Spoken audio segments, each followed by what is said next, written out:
Memberantasnya nomor 1, jadi presiden dulu. Yes. Jadi presiden dulu. Begitu jadi presiden, maka, kan saya katakan tadi, semua partai mengalami hal yang sama, bukan?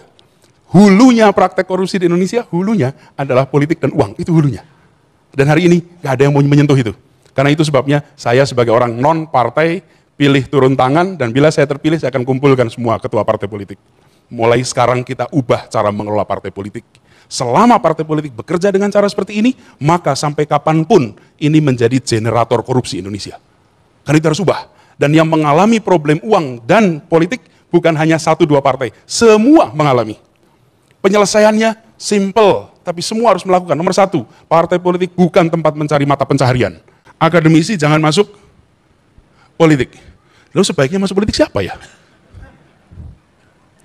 Menurut saya, hari ini yang diperlukan adalah orang-orang bersih dan kompeten, tak penting latar belakangnya. Bisa latar belakangnya dokter gigi, bisa latar belakangnya insinyur, bisa latar belakangnya dosen, bisa latar belakangnya peneliti, bisa latar belakangnya bervariasi. Artis, Mas.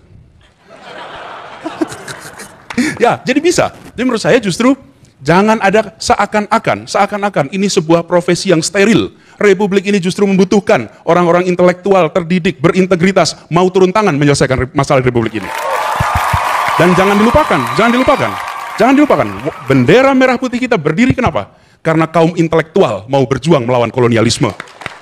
Republik ini didirikan oleh kaum intelektual, orang-orang yang di zamannya begitu maju, amat terdidik, di saat 95% penduduk kepulauan ini buta huruf. Dan mereka yang super terdidik ini memilih meninggalkan sekedar berada di menara-menara gading.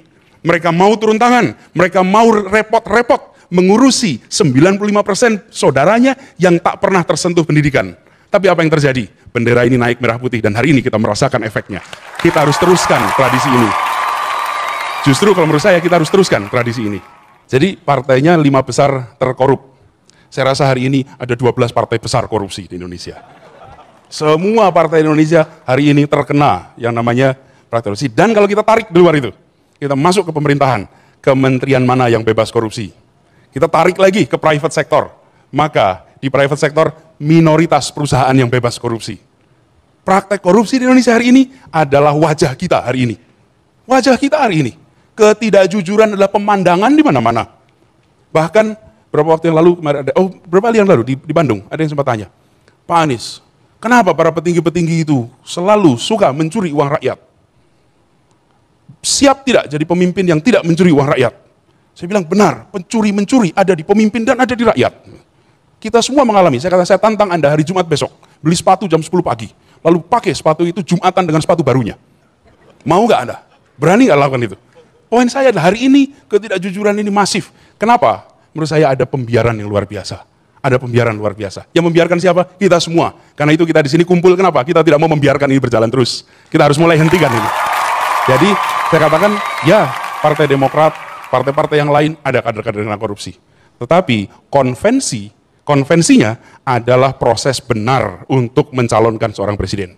Seseorang melewati fase dinilai, dilihat track recordnya, dilihat apa yang sudah dikerjakannya, dilihat pikiran-pikirannya.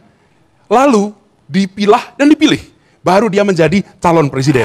Konvensi membuat proses pencalonan presiden bukan proses yang misterius dan dadakan. Pencalonan presiden prosesnya, termasuk saya di sini, diadili pula. Ditanyai, dan di mana-mana ditanyai. Menurut saya proses ini seharusnya dilakukan oleh semua partai politik di Indonesia.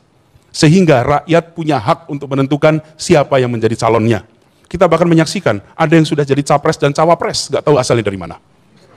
Tahu-tahu sudah jadi capres dan cawapres. Pertanyaan kita, what makes you capres dan cawapres? Dan ini yang dikerjakan Partai Demokrat adalah cara yang benar. Partainya tidak populer. Dan di situ kemudian saya harus memilih antara cari populer dan atau pilih langkah yang benar. Saya tidak cari popularitas, saya pilih langkah yang benar. Dan konsekuensinya panen kritik sana sini, nggak masalah. Bukankah kita selama ini selalu takut, selalu kecewa menyaksikan pemimpin yang hanya mau populer, bukan? Tidak mau ambil keputusan yang menurut dia benar, tapi tidak populer, dan artinya harus berdebat berkali-kali dengan semua orang, menjelaskan kenapa keputusannya A. Saya pilih rute ini. Kenapa? Karena saya lebih takut. Bukan kata orang hari ini, tapi kata sejarawan 10 tahun yang akan datang. Di situ menurut saya kuncinya.